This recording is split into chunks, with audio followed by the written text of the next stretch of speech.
Bonjour à tous, bonjour à toutes, bienvenue sur La Clé des Champs, le podcast qui donne la parole aux acteurs de l'agriculture française. Je suis Louise Lespard et j'ai hâte de vous amener avec moi dans cette aventure. Dans ce podcast, je vous permets d'en apprendre bien plus sur notre monde agricole en partant à la rencontre de personnalités remarquables qui œuvrent à faire briller nos campagnes. Je vous amène dans les coulisses de nos fermes pour découvrir le quotidien de ces acteurs de l'ombre pourtant indispensables à notre pays. Aujourd'hui, j'ai le plaisir de recevoir Lucie Gantier. Lucie était destinée à une carrière d'institutrice. Après un master en philosophie, elle devient enseignante dans les établissements agricoles. Mais suite à la naissance de sa fille, elle ressent le besoin de se recentrer sur l'essentiel et de monter ainsi le projet d'une vie. Lancer son élevage de poules pondeuses sans ne rien connaître au sujet. Dans cet épisode, Lucie nous raconte comment elle s'est jetée dans le grand bain, ses difficultés, mais aussi ses accomplissements. Elle nous parle également de son élevage de poules pondeuses en plein air, de ses pratiques, sans aucun tabou et avec beaucoup de fierté. Je vous laisse découvrir ma discussion avec Lucie. Bonne écoute!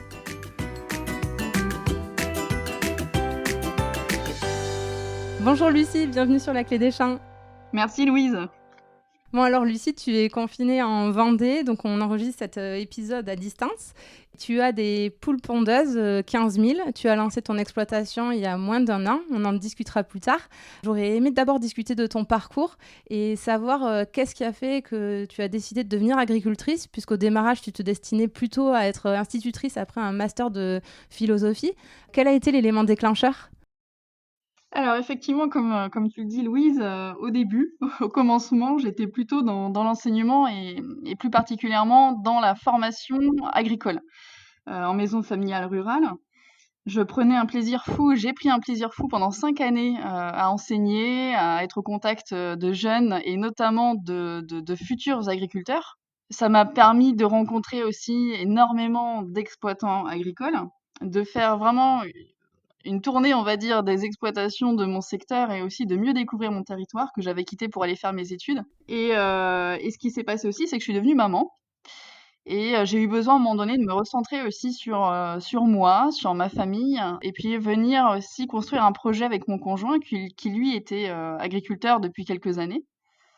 On avait une réflexion sur la pérennisation du site existant qui pouvait éventuellement être en difficulté, puisque la seule production de céréales aujourd'hui peut s'avérer quand même délicate en termes d'apport financier en fait, hein, parce que ça rapporte parfois que quelques miettes. Donc aller vers du hors-sol, ça paraissait quand même intéressant dans la mesure où ça reste parfois une filière assez sécurisée, notamment en volaille.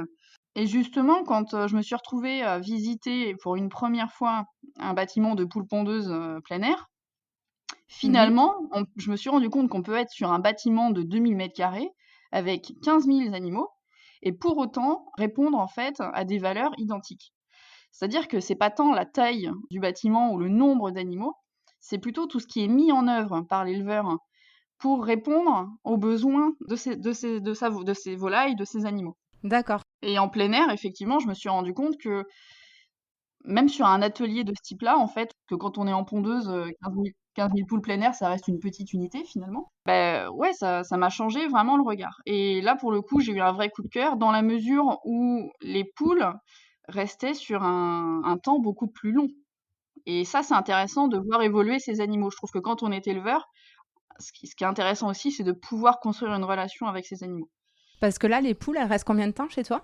Alors moi, je les garde 54 semaines exactement. Elles ont déjà 17 semaines de vie. Donc en fait, elles vivent 1 an et demi pour celles qui partiront ensuite à l'abattoir, puisqu'il y a une partie que j'essaierai de vendre à des particuliers au moment du départ. Et je sais que certains éleveurs, alors pas sur 15 000, parce que 15 000 c'est quand même énorme, mais sur un bâtiment de 6 000, les 6 000 peuvent partir sans difficulté vers les particuliers.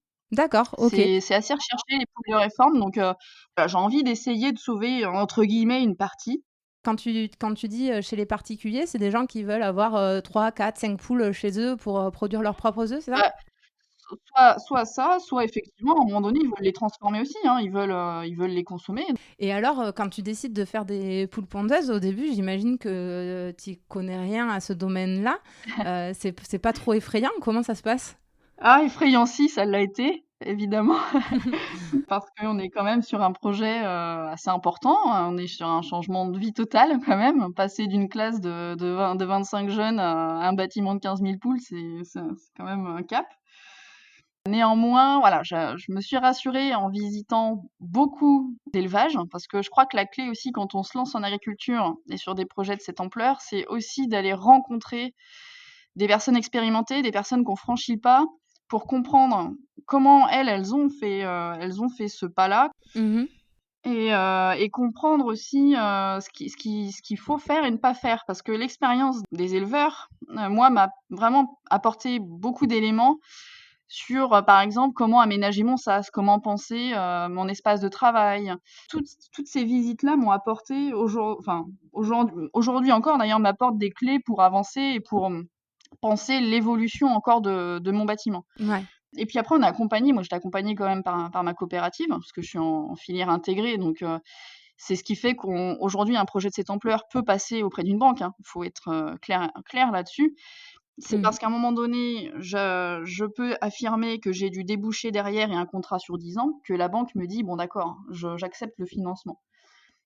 Et que toi, tu es moins frileuse de te lancer Oui, peut-être. Parce que quand tu dis que mode intégré à la coopérative, oui. ça veut dire que la coopérative, elle t'accompagne et elle s'engage à prendre tous tes Oui, stocks, c'est oui, ça en oui, c'est gros? ça exactement. Alors moi, je m'engage de mon côté à leur acheter l'aliment et eux s'engagent à acheter la totalité de ma production.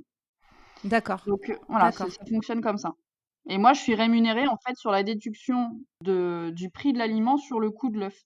Donc en fait, m'est reversé que la différence. Et en regardant ta chaîne YouTube, on voit l'ampleur du chantier. C'est le cas de le dire. Oui, La dernière vidéo que tu fais, oui, c'est sur comment s'est construit ton bâtiment. mmh, Vous avez tout mmh, construit en 5 mois. J'imagine, ça, c'est sûr que c'est quand même un engagement financier. Enfin, c'est un vrai projet, quoi. Il y a tout oui, à construire. C'est de oui. l'endettement. Il faut un peu de courage pour se lancer. Oui, oui, faut du courage, faut l'argent. Ça, c'est une condition, absolument nécessaire. Donc il y a aussi tout ce qui est en amont de la construction, c'est passer toutes les barrières, notamment celle de la banque. C'est, effectivement avoir le débouché. Je pense là à mes collègues actuellement qui, par exemple en Canard, il y avait des projets et sont tombés à l'eau parce qu'il y a plus les débouchés. Donc on voit bien que, parfois il suffit d'une crise Ouais. que tous les projets, voilà, se cassent la figure. Moi, j'ai eu la chance, quoique au départ, on m'a quand même refusé le projet du bio, hein, je suis repassée à la banque, il a fallu «reconstruire les choses» entre guillemets, donc Ouais, on y reviendra. C'est hyper intéressant ce sujet. ce qui vraiment nous a plu à mon conjoint et à moi sur cette démarche, c'est effectivement de partir de zéro. On est partis de rien et aujourd'hui, un an après avoir mis le premier poteau, parce que ça fait même pas un an que les poules sont là du coup, enfin, chaque jour, moi, j'ai quand même une fierté et chaque jour, je me dis: «On l'a fait» et on l'a fait avec nos petites mains, voilà. C'est une fierté, il y a vraiment une fierté personnelle d'avoir pu aller en ce sens, d'avoir fait cette démarche et d'être allé au bout du projet. Et de travailler avec son conjoint. On sait qu'il y a beaucoup d'agriculteurs qui travaillent en Ouais, couple, de moins en moins quand même, j'ai l'impression, mais il en reste toujours ouais. beaucoup. C'est pas un challenge, ça aussi? Oui, après, oui, c'en est un, mais nous avons chacun notre société et chacun ses activités. Moi, je l'aide, quand même très peu, dans les champs et par contre, lui, il m'aide sur la maintenance, du poulailler donc c'est vrai que ça lui procure un peu plus de travail, on va dire. Mais c'est vrai que c'est intéressant de construire ça à 2. Ouais, ça a plus de sens, ça donne du sens. C'est un vrai projet. Et ton entourage, globalement, quand tu as dit, «Bah, voilà, finalement, je vais arrêter l'enseignement et je vais me lancer dans l'agriculture et dans les poules pondeuses», qu'est-ce qu'il en a pensé de manière globale? Heu, bah, je crois que les gens, en général, mes proches, sont plutôt habitués à mes lubies, on va dire, donc il y a pas eu de c'était, oui, ça a pu paraître surprenant, néanmoins, tout le monde m'a fait confiance et puis, s'est dit: «Oui, bah, si c'est ce qu'elle veut faire, elle y arrivera», donc bah, je pense que ça paraissait plus concret même, que ce que je faisais auparavant où effectivement, j'étais dans l'enseignement, je formais, des futurs agriculteurs. Là, de venir concrètement, sur notre territoire, construire quelque chose et cetera. Je pense notamment à mes parents. Aujourd'hui, ils sont assez fiers de dire: «Oui, bah, le bâtiment là-bas, c'est celui de ma fille». Alors qu'auparavant, bon oui, ma fille a fait ça, mais il y a le fait de revenir sur le territoire aussi, d'y construire quelque chose, ça a apporté un peu de fierté aussi, à mes parents, mes beaux-parents sans doute aussi On a construit ça ensemble aussi, chacun a participé un petit peu, donc il y a eu une affaire de famille aussi quelque part. Oui, je vois. Et qu'est-ce qui a été le plus compliqué pour toi là, dans ce lancement? Le les Peut-être plus sur l'aspect technique. Au départ, j'étais quand même pas mal stressée parce que, d'abord, j'ai aucune formation en aviculture, donc c'est vraiment sur le terrain que j'ai appris. En fait, ça pouvait aussi ne pas coller, faut en avoir conscience, même en ayant visité des Mhm. élevages auparavant, même si moi les poules, ça me parle depuis que je suis gamine, donc a priori, j'avais pas d'inquiétude, par rapport à ça, mais ça aurait pu ne pas coller aussi. Faut en avoir conscience, c'est-à-dire que c'est pas en visitant des élevages qu'on se dit: «C'est bon, je vais devenir éleveur», c'est aussi en s'y confrontant. Ouais, bien Sauf que sûr. ce serait bête parce qu'en ayant, en ayant construit tout, ce serait trop tard aussi. Donc mais j'imagine que ça peut arriver en fait. Ouais, c'est Ce serait sûr, terrible, c'est mais sûr. enfin bon, donc au début, j'étais stressée par rapport aux aspects techniques parce que sur l'alimentation, nous avons eu des difficultés. Vis, a pété, la bascule fonctionnait pas, enfin, c'est des outils essentiels parce qu'en fait, sur un bâtiment de cette ampleur-là, c'est automatisé Mhm. et dès lors qu'à un moment donné, il y a un problème qui survient sur toute cette, automatisation, concrètement, hein, comme dans Au nom de la terre, je me suis retrouvée à avoir des seaux un soir, donc il était 23h, j'avais des seaux pour aller mettre à manger à mes 15 000 poules. Je sais pas Ah si, oui. on imagine un peu ce que ça donne? Excuse-moi, je t'interromps encore, mais Au nom de la terre, c'est le Ouais, film de Édouard Bergeon qui a été fait oui. sur l'agriculture et qui est magnifique, qu'on conseille Mmh. à tout le monde. Oui, j'en parle comme si tout le monde le connaissait, mais tu as raison, il y C'est a sans juste au doute cas où, sûrement que beaucoup de monde le connaissent. ouais, ouais. Ouais, ouais. Ça, c'est stressant parce que c'est un lancement, c'est un premier lot. Financièrement, on n'a pas le droit de se planter, on va dire, hein, parce que la banque derrière, elle a aussi besoin de voir si le projet est viable. Donc une première année, c'est extrêmement important pour rassurer tout le monde, pour se rassurer soi. Et là, ouais, on avait ces problèmes techniques et quand ça vient de la technique, c'est très agaçant. C'est très agaçant parce qu'on se dit que si on n'avait pas ces problèmes techniques-là, on aurait d'autres données et sans doute qu'on s'en sortirait un peu mieux. Alors c'était pas une grosse catastrophe, ça a pas duré très longtemps non plus, mais sur un mois et demi, j'arrivais pas à savoir véritablement ce que les poules consommaient. C'est quand même problématique parce que, moi j'ai besoin d'avoir des données fiables, des données précises pour avancer. Bon, ceci étant dit, on a fait un très bon démarrage et puis j'ai 15 000 poules formidables, hein, donc j'ai un lot formidable. Et quand tu parles de l'eau formidable, ça veut dire quoi? C'est des poules qui produisent beaucoup? C'est des poules Alors, qui sont obéissantes? C'est quoi?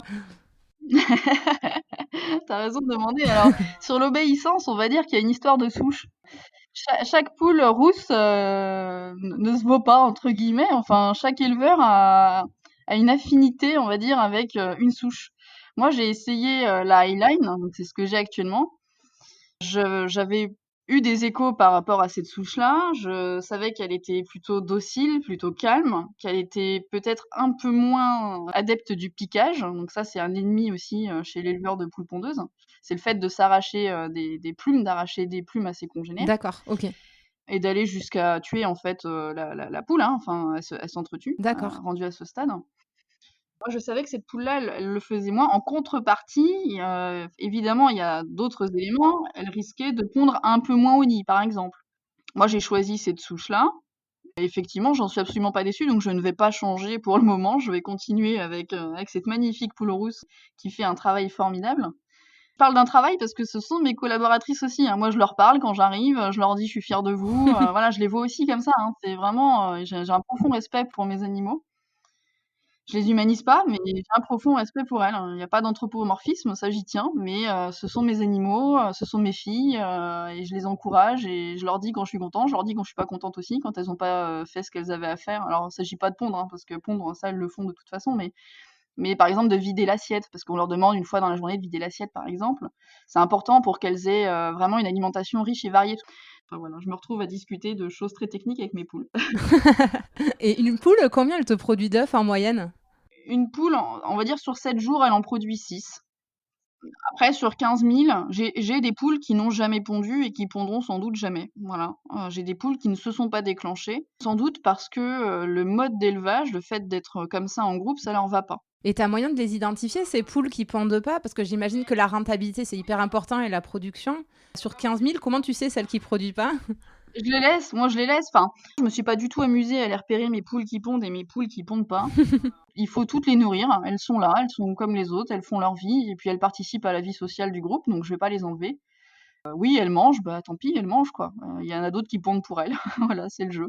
C'est pas grave. Donc tu disais, tu as 15 000 poules. Oui. D'un point de vue de quelqu'un qui connaît rien, on a l'impression que c'est énorme. Est-ce que c'est le cas? Est-ce que c'est une production à grande échelle? Est-ce que c'est plutôt moyen comme élevage? Non, c'est pas alors j'imagine que, enfin j'imagine, j'en suis passée par là. Donc au début, on se dit: «Oh là là, c'est énorme, 15 000 poules, tout ça». Non, en fait, c'est pas on va dire que c'est moyen, voire petit, hein, en termes d'élevage. Je sais pas, si on prend, des les poules en cage, par exemple, on est sur des bâtiments de 100 000, quoi. Donc 15 000, c'est vraiment, c'est pas grand-chose finalement en termes de production. Après, oui, sur un lot comme ça, moi j'en suis à 3,5 millions d'œufs pondus. Alors pondus, hein, ça veut pas dire Ça envoyés, paraît parce dingue. que, c'est beaucoup et en même temps, on en produit des millions par jour. Enfin, la France, c'est le premier pays producteur d'œufs, en Europe, avec beaucoup de modes alternatifs. Donc ça, c'est vraiment une fierté, nationale qu'on peut avoir. Du coup, ça amène effectivement à développer plein de petites unités comme la mienne, contre des grosses unités qu'on avait avant. Là, ça fait plus d'éleveurs pour produire, le même nombre, on va dire, mais d'un mode, différent. Ouais. Et puis j'imagine que c'est un peu utopique de vouloir qu'il y ait 10 poules dans un jardin qui pondent et puis que ce soit rentable avec ça. À un moment aussi, Ah il y a besoin de bah, gagner sa vie et ça passe par des économies d'échelle et un peu de nombre. oui, moi je comprends, hein, cette vision, ce serait bien que, on ait plusieurs éleveurs avec 300, 400 poules et encore ce serait déjà beaucoup. Effectivement, si on veut quand même pouvoir nourrir la population française, il faut aussi accepter qu'on ait un certain nombre, d'animaux dans nos élevages. Après, une poule, c'est un œuf par jour. Donc il faut bien qu'on en ait en nombre Ouais. pour avoir un nombre d'œufs. C'est pas comme si la poule, elle en faisait 5 par jour, hein. Si elle en faisait 5 par jour, on Ouais, n'aurait je pas de pensais que problème. c'était beaucoup plus Non, non, non, c'est un œuf par jour et encore, quand elle a ce qu'il faut quand et elle a quand envie. elle se sent bien et quand le temps va bien. S'il y a eu trop de vent la veille, ça peut la bloquer, si on change d'aliment, bah, ça peut la bloquer, voilà, hein. Puis moi, je fais rien pour qu'elles pondent, hein, enfin, à part leur donner un aliment qui est vraiment complet. Je ne fais rien d'autre. Donc après, on est à leur écoute. Si on a un programme lumineux, on fait attention à la lumière. On sait ce dont la poule a besoin pour pondre et donc c'est ce qui fait qu'on arrive à faire pondre nos poules. C'est pas qu'on les pousse à pondre, c'est qu'on sait comment elles fonctionnent et ça, c'est toute la différence avec un particulier qui, à un moment donné, va se retrouver avec 3 poules qui pondent plus. Ouais. Ils vont me dire: «Bah, comment ça se fait que les poules, elles pondent plus?» Bah, je vais juste leur dire que l'aliment, il est sans doute pas suffisant, qu'ils ne le distribuent pas au bon moment, que peut-être il y a pas la lumière qu'il faut et en fait, si simplement ch un particulier appliquait les mêmes règles que ce qu'on applique nous avec nos 15 000 poules, ils arriveraient à faire pondre leurs poules toute l'année. Ouais, tu les mets dans des conditions favorables. Et d'ailleurs, je crois que tes poules, elles ont 6 hectares Oui, pour oui. gambader. C'est ça? Ça correspond au cahier des charges plein air. Je crois qu'au début, ton projet, c'était de t'installer en bio. Et ce qui finalement a pas été possible, tu nous le disais au début. Est-ce que tu peux nous expliquer qu'est-ce qui a fait que tu as dû basculer du bio initialement au plein air? Qui fait qu'on n'a pas obtenu le bio et qu'il a fallu, entre guillemets, «il a fallu» aller en plein air, c'est qu'il y avait plus le marché. Il faut avoir conscience que dans le bio, il y a beaucoup de communication, mais il y a malheureusement pas la demande derrière. Quand tu dis pas la demande, c'est que le consommateur, il achète pas d'œufs bio. C'est ça que tu es en train de nous dire. Et on achète, mais pas autant qu'on en produit. Il y a plus de production. Alors avec le Covid, je sais pas où on en est en termes de production de bio et de demande. Il y avait plus de production de bio que de demandes, sur le marché. Si bien que j'en connais même, hein, qui devaient accueillir leurs poules en janvier et qui sont repoussées jusqu'en juin, par exemple. Ouais, et je regardais un petit peu là, je suis allée sur le site e-commerce de Auchan pour voir les prix d'une douzaine d'œufs. Et en fait, effectivement, c'est assez flagrant puisque je voyais qu'une douzaine d'œufs en cage, ils les vendent à 1,94 €, un peu moins de 2 euros. Les œufs Mmh. plein air comme les tiens, ils sont à 2,75 €. Mmh. Et en fait, les œufs bio qui sont vendus par 10 et non pas par 12, Oui, ils sont à 4,94 € parce que j'imagine qu'ils veulent pas passer le seuil psychologique des 5 euros, donc ils peuvent même pas les vendre en douzaine. oui. Et c'est là qu'on voit qu'en fait, le consommateur, il a le choix entre une douzaine à 1,94 € ou une dizaine presque à 5 euros. Et là, on comprend ce que tu es en train de nous expliquer un peu mieux. Bah, merci d'avoir regardé les prix. C'est vrai, je m'amuse pas à ça parce que comme je n'achète pas d'œufs et que je ne suis pas payée à la douzaine, c'est quelque chose que je ne regarde pas.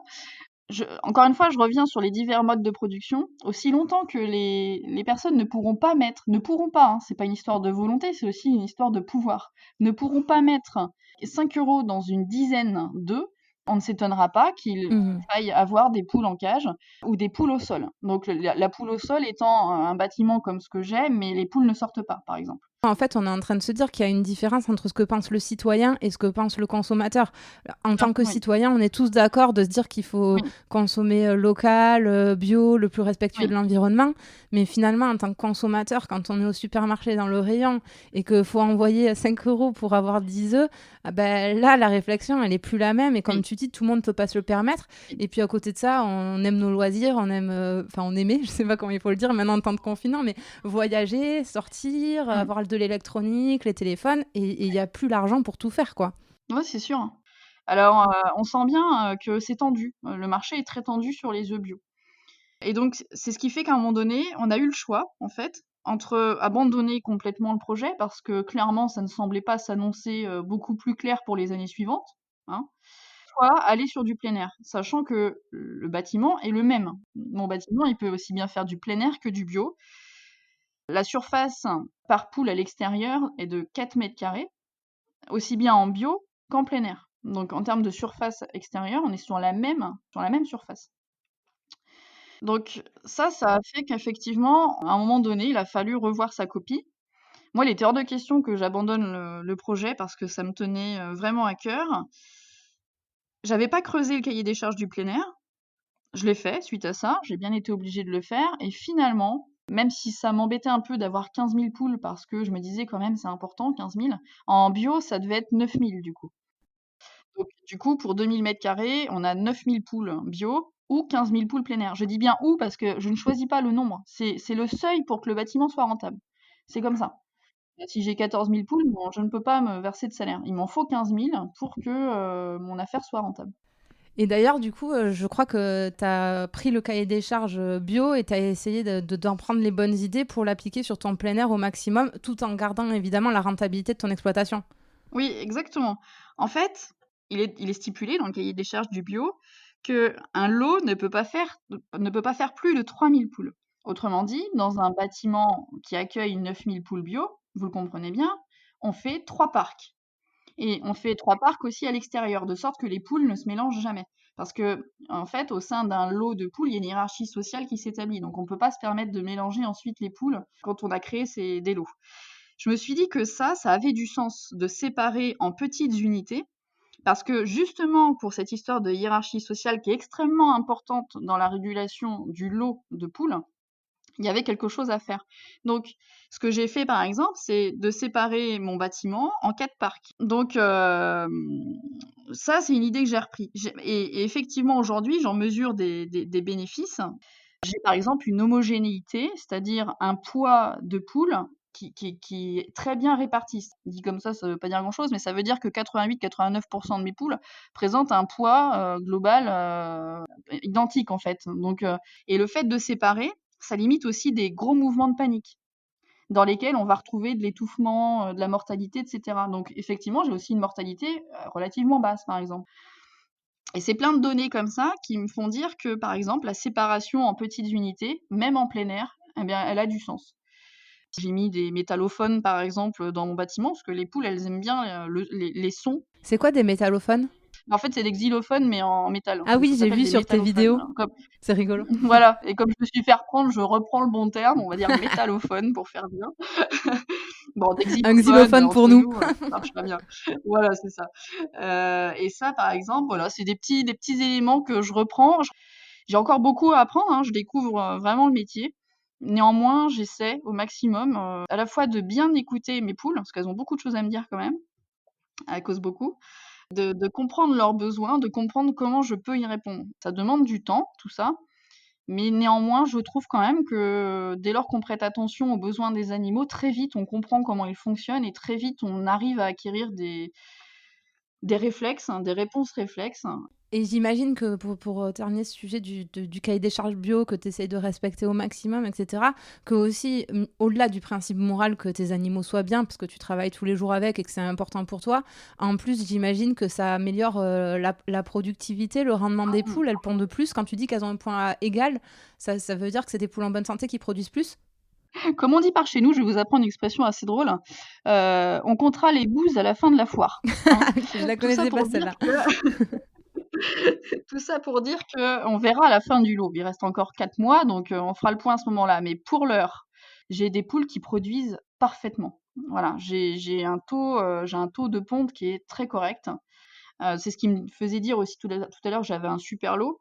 J'ai des poules qui sont encore en bon état de forme. J'ai vraiment de la chance, j'ai un bon lot. Je suis vraiment heureuse de démarrer et de faire une première année comme celle-là. Et encore une fois, ce matin, je les remercie encore, mes poules, parce que vraiment, elles font un travail remarquable. Trop cool. Ça va être dur de s'en séparer après, non? Oui, oui, oui. Bah, bien sûr, ça va être un déchirement, mais il le faudra. C'est ainsi, ça fonctionne comme ça. On le sait. C'est pas parce que enfin, j'accepte ça aussi, même si ce sera difficile. Ce que je veux dire, c'est Mhm. que souvent, il y a une vision un petit peu naïve. Oui, mais si vous aimez vos animaux, pourquoi alors vous acceptez qu'ils partent à l'abattoir? Mais c'est ainsi. C'est ainsi, on n'a pas le choix. À un moment donné, pourquoi on les garde 54 semaines? Mais parce qu'on estime que rendu là, les œufs ne sont plus vraiment consommables. C'est-à-dire qu'ils sont bien trop fragiles pour pouvoir subir les divers tests qu'on leur fait subir et pour pouvoir ensuite être mis en magasin et avoir une durée de consommation de 28 jours. Et donc, on fait stopper le lot. Et oui, alors d'ailleurs, à ce sujet, Oui, quand je regardais tes vidéos, toujours, on reparlera de ta oui, chaîne YouTube après. Enfin, c'est hyper intéressant de voir concrètement les images, mais on te voit trier les œufs à un moment oui, et en fait ne garder que ceux qui sont d'un calibre qui est finalement oui. identique aux autres et conforme. Les plus petits, les plus gros, ceux qui sont un peu granuleux, tu les mets de côté parce que en fait, les grandes surfaces ne les acceptent pas. C'est pas un problème ça que les grandes surfaces, et in fine j'imagine le consommateur, veuille toujours... En fait ça m'a paru incroyable que même quand il y avait un peu de plumes, désolé, Oui, de la merde, un peu de poule sur l'œuf, oui, ben, oui. ça partait pas en grande surface, et ça m'a Alors, un peu interpellée ça. oui, oui. Ben, en fait, on a envie de penser que c'est simplement esthétique. Mais ça ne l'est pas. C'est pas juste esthétique. Ce qui est problématique, c'est que si on a de la fiente qui reste sur la coquille, et qu'à un moment donné, le consommateur, il va se retrouver à casser son œuf, rien ne dit que un morceau de fiente ne va pas tomber dans sa préparation. De la même façon que si l'œuf est microfellé, en fait, la coquille, du coup, n'est plus barrière. Et donc, les micro-organismes peuvent entrer dans l'œuf. Or, les œufs, ils peuvent être consommés, enfin, quand on les met en magasin, on ne sait pas ce que les gens vont en faire. Mais par exemple, si quelqu'un en consomme cru, par exemple dans une mousse au chocolat, c'est pas possible d'envoyer des œufs qui sont un peu abîmés ou poreux, parce que ça veut dire que là aussi la coquille, elle ne peut plus vraiment jouer son rôle, ou ayant un petit peu de fiente. C'est pas possible. Et c'est pas D'accord, une je histoire comprends mieux. d'esthétique. Voilà, c'est vraiment parce qu'à un moment donné, on ne sait pas ce que le consommateur va faire avec. Et on n'est pas sûr qu'il va vraiment le faire cuire. Ça, je sais que les gens n'ont pas nécessairement ça en tête quand ils achètent les œufs, mais l'œuf, on appelle ça un produit à risque. C'est un produit à risque. Et donc, on doit veiller quand même à envoyer des œufs qui sont de qualité et ayant surtout une coquille de qualité. Donc, les œufs, moi, je les trie, je fais un premier tri.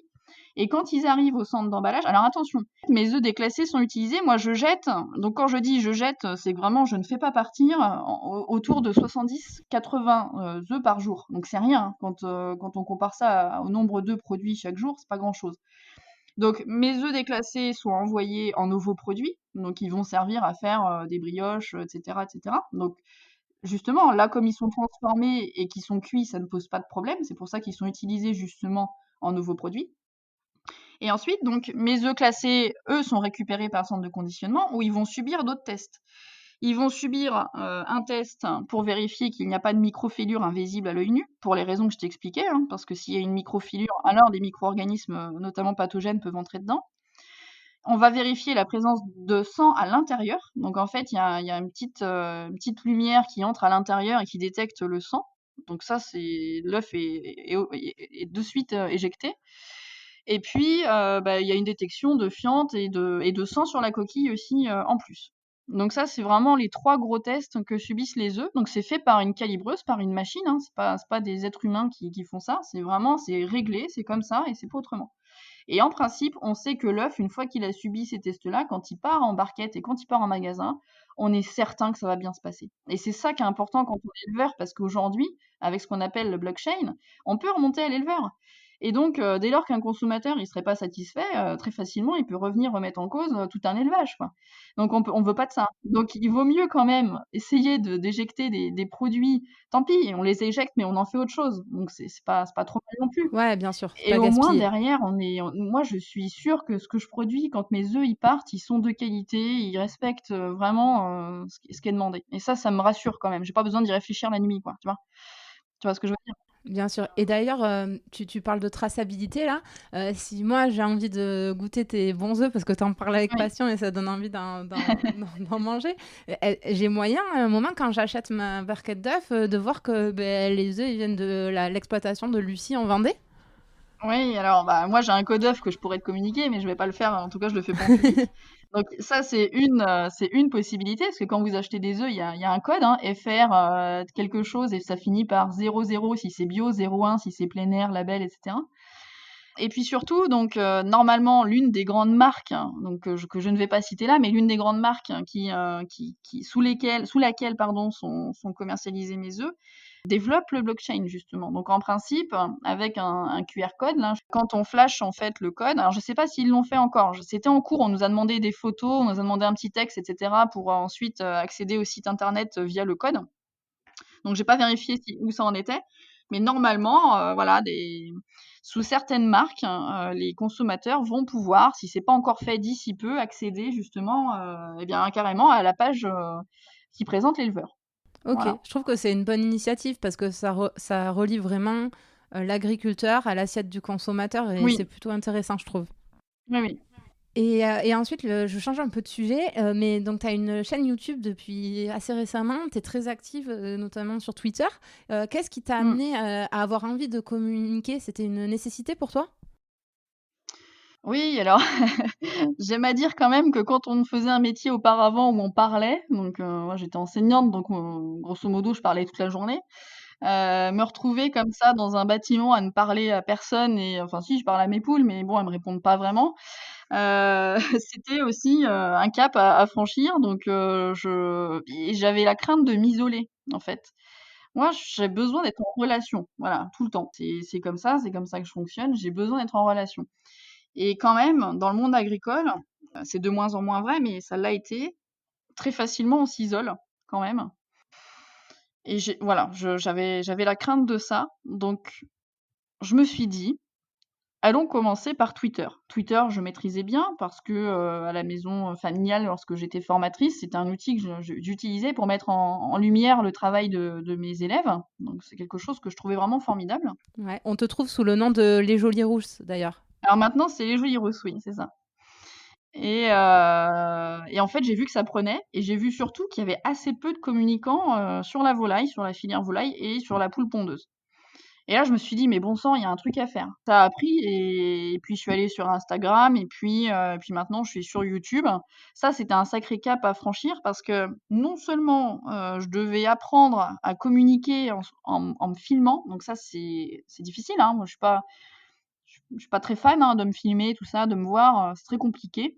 Néanmoins, il faut aussi se forcer à faire les choses au début et puis après on y prend un plaisir fou, donc on oublie assez facilement les obstacles du départ.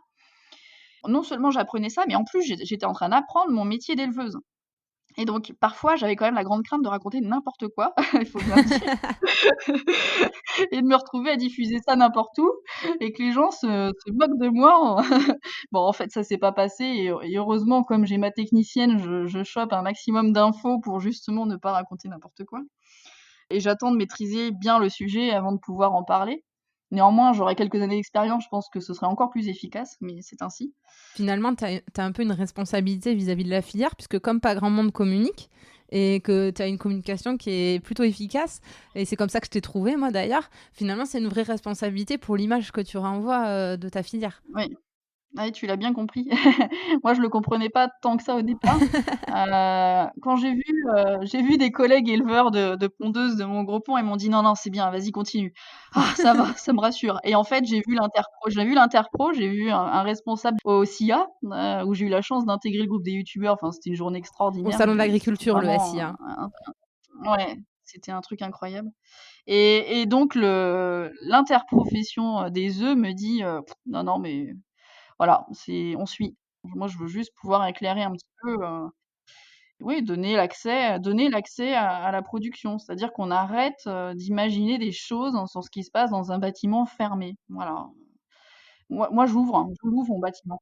Mais concrètement, il est fermé parce qu'au niveau des règles de biosécurité, je ne peux pas faire entrer du public. Il faut aussi avoir ça en tête à un moment donné, qu'on ferme les élevages, on ferme les exploitations au public, parce qu'on ne peut pas les faire entrer, c'est un risque pour nos élevages. C'est pas qu'on a des choses à cacher. Ouais, mais on le voit sur tes vidéos que les contraintes de sécurité, elles sont Ouais. énormes dans ton job et que tu passes beaucoup de temps à nettoyer, renettoyer, re-renettoyer. Oui. Ah oui, c'est une de mes activités principales, le nettoyage et la désinfection, hein. J'y passe, c'est 1 heure par jour, facile, quoi. Donc oui, oui, faut l'avoir en tête. Donc c'est pour ça aussi faire la chaîne YouTube, c'était permettre de montrer ce qui se passe à l'intérieur en disant: «Voilà, on démystifie, hein, il y a rien de grave, j'ai rien à cacher, tout va bien. Simplement, vous ne pouvez pas entrer». C'est tout, c'est comme ça. Mmh. Et tu peux nous rappeler le nom de ta chaîne YouTube pour qu'on te retrouve? Alors ça s'appelle plein les yeux, donc yeux, Y apostrophe œuf en fait, hein, c'était un petit jeu de mots et puis vous mettez les jolies rousses et c'est facile à trouver, de cette façon. Pour clôturer notre entretien, finalement, après, quoi, 8 mois, 9 mois d'activité, c'est quoi ton, enfin voilà, ton retour après tout ça? Je vais te dire, je n'ai jamais regretté de m'être lancée dans cette aventure, mais au-delà de ça, c'est vraiment je me sens en adéquation avec mes valeurs, avec ce que j'attendais de ce projet-là.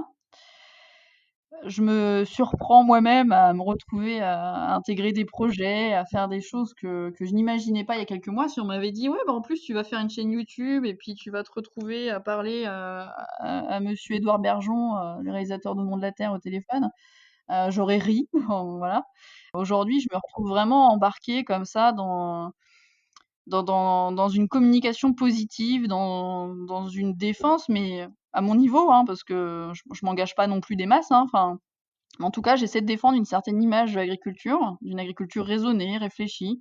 J'espère y contribuer. J'espère que enfin, ouais, j'espère juste, participer à mon niveau à ça et pour ce qui est de l'élevage, vraiment, je suis plus que satisfaite. Moi, je suis heureuse chaque matin d'aller à mon travail, de voir mes poules, d'être en relation avec elles, de collecter leurs œufs, de les remercier pour ce qu'elles font, de me dire que les gens sont heureux de consommer mes œufs, parce que j'ai développé un tout petit peu de vente directe, voilà, pour satisfaire la demande de mon village, pendant le confinement. C'est super de voir des gens revenir en me disant, bah, on a l'impression de manger, les œufs de notre grand-mère pendant notre enfance, quoi. Donc c'est voilà, c'est vraiment une satisfaction, sur le plan personnel, sur le plan professionnel et je souhaite, à tous ceux qui ont des projets de ce type-là, de pouvoir aller jusqu'au bout. Et pour ça, il faut que vous, consommateurs, vous nous donniez les moyens.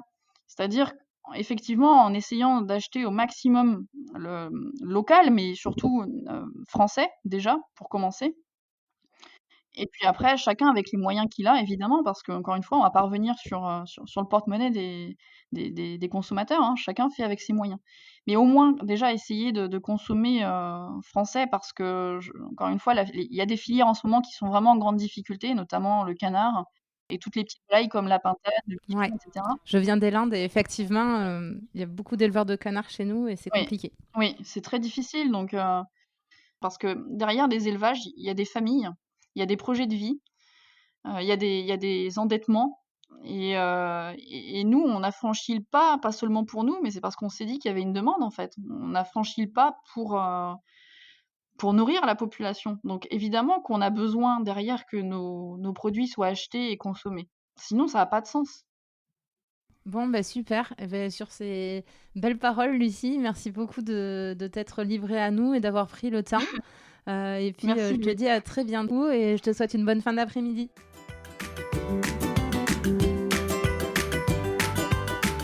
J'espère que cet épisode vous aura plu. Si c'est le cas, n'hésitez pas à laisser une note 5 étoiles ou à en parler autour de vous. Ça m'aiderait énormément pour faire connaître le podcast. Merci beaucoup et à bientôt pour prendre ensemble la clé des champs.